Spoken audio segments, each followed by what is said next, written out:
উত্তর চব্বিশ পরগনার আগরপাড়ায় Tarapukur educated SC ST welfare সোসাইটির পক্ষ থেকে 30শে ডিসেম্বর সোমবার সন্ধ্যায় ল গ্র্যাজুয়েটেড ছাত্রছাত্রীদের কোট পরিয়ে এবং শপথ বাক্য পাঠ করিয়ে অ্যাডভোকেটের স্বীকৃতি দেওয়া হয় এবং ওই অনুষ্ঠানে সিনিয়র আইনজীবী শিশির কুমার গুহ রায়কে স্বর্ণপদক দিয়ে সম্মানিত করা হয়।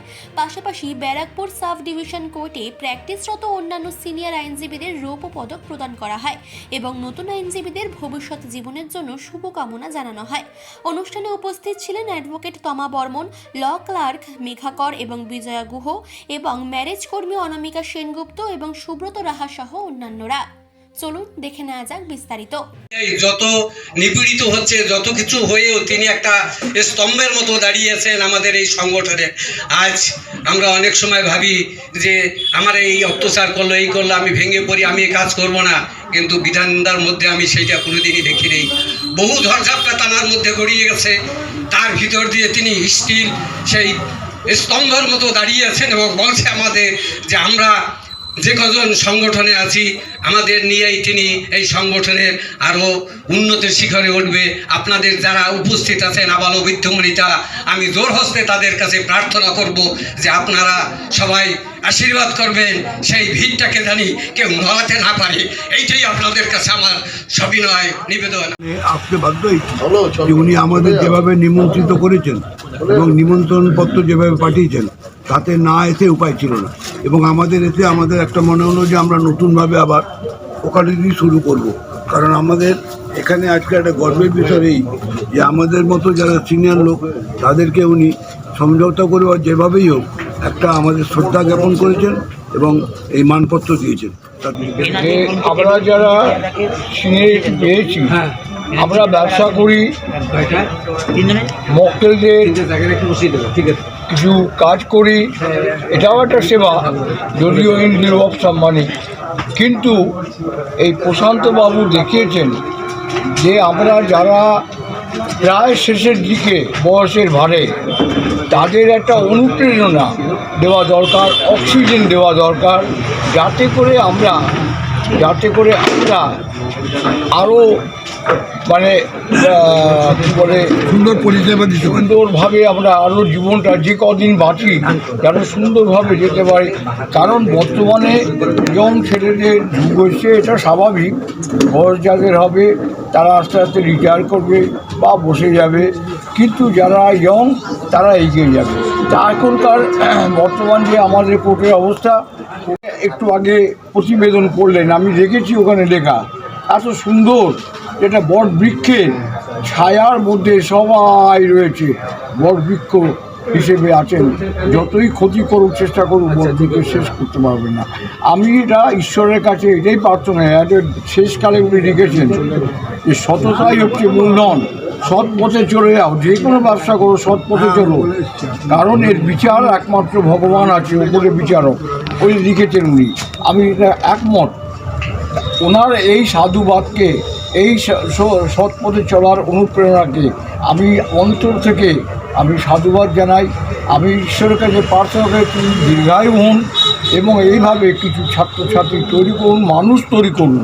শুধু উকিল হলে হবে না, উকিল হয়ে মানুষের মতো চলতে পারে, এটাই যেন উনি করতে পারেন, এটাই তার সহায়ক ভগবান। আমরা আছি, যখন যা প্রয়োজন হবে উনি সে সহায়তা চাইবেন, আমাদের ক্ষমতা অনুযায়ী আমি নিশ্চয়ই সহায়তা করব।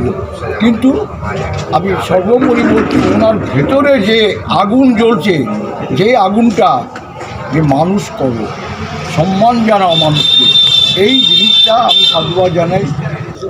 এই অ্যাডভোকেট অভিষেক অনুষ্ঠানটা সূচনা হয় 2019 সালের 30শে ডিসেম্বর থেকে। এর উদ্দেশ্য যেমন রাজপুত থেকে রাজা তার সিংহাসন অর্পণ করেন, তাই আমি একজন অ্যাডভোকেট হয়ে বা আইনের শিক্ষক হয়ে আমার ছাত্রছাত্রীরা ল পাস করার পর তারা যাতে অ্যাডভোকেটের স্বীকৃতি নিয়ে আদালতে প্র্যাকটিস করতে পারে, তার জন্যই অ্যাডভোকেট অনুষ্ঠান সূচনা করি। এই অনুষ্ঠানটা আপনার কত বছর ধরে হচ্ছে? এই অনুষ্ঠানটা আজ 6ষ্ঠ বছরের। প্রতিষ্ঠানটা তৈরি হয়েছে অর্থাৎ 2011 সালে। আপনার এরকম একটা প্রতি বছর একটা করে অনুষ্ঠান করতে গেলে কিছু পয়সার প্রয়োজন হয়। না, আমাদের শুধু এই অ্যাডভোকেট অভিষেক অনুষ্ঠান নয়, আমাদের এখান থেকে 6টা প্রোগ্রাম চলে। যেমন কথা হচ্ছে, প্রথম হচ্ছে 11ই জানুয়ারি একটা আমার স্কুল ফাউন্ডেশন ডে হয়, যেটা নিয়ে সংক্ষিপ্ত একটা ট্যুর দেওয়া হয়, ন্যূনতম পয়সায়। তারপরে হচ্ছে 14ই ফেব্রুয়ারি ভ্যালেন্টাইন ম্যারেজ রেজিস্ট্রি করা হয়, যেখানে অর্ধেক টাকাও নেওয়া হয় না, সেই টাকায় ব্যবস্থা করা হয় এবং একসঙ্গে প্রচুর। তারপরে হচ্ছে এবছর শুরু হয়েছে যে ব্যারাকপুর করে সিনিয়র অ্যাডভোকেটদের নিয়ে একটা সম্মানজনক আয়োজন, তারই সূচনায় তার সমাপ্তি পরে আজকে আমরা এই রূপপদক সমপদকের আয়োজন করেছিলাম, কিন্তু কোনো কারণে আজকে পিছিয়ে হয়েছে। তাই আমরা চাই আগামী এই প্রতি বছরই এই 11ই মার্চ অর্থাৎ সিনিয়র অ্যাডভোকেটদের সম্বর্ধনার আয়োজন। তারপর আমাদের 4ঠা এপ্রিল ন্যায় দিবস হয়, যেটা সামনের মাঠে কল্যাণ সমিতি খেলা মাঠে প্রতি বছর হয়। তারপরে হচ্ছে আমাদের পুরী একটা ট্যুর দেওয়া হয়, এই সংগঠনের 30 জন লোককে ফিরতে নিয়ে যাওয়া হয়। তারা কিন্তু এই সংগঠনে কাউকে ডোনেশন দিতে না, অথচ তার সঙ্গে ফিরতে যায়, কারণ সংগঠনের সঙ্গে তারা মিশে গেছে। তাদের শারীরিক বা সহযোগিতায় আমাদের আয় হয়, সেই আয়ের টাকায় আমরা আজকে তাদের ঘুরে নিয়ে যাই। তারপরে হয় আমাদের 30শে সেপ্টেম্বর একটা অনুষ্ঠান এবছর করলাম, যে শিক্ষক দিবস।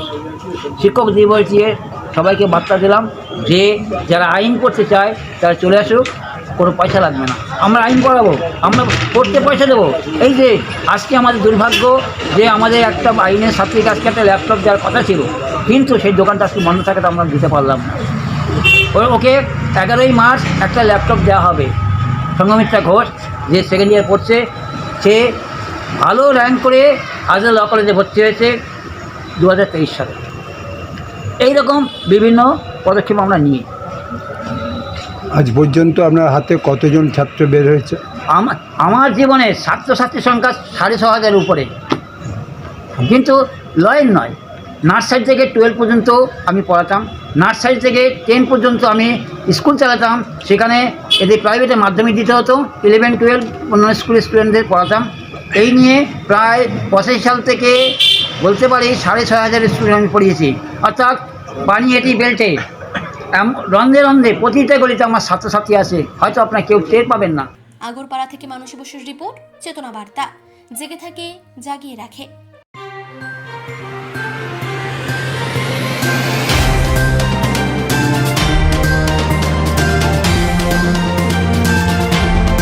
চেতনা বার্তা, জেগে থাকে জাগিয়ে রাখে।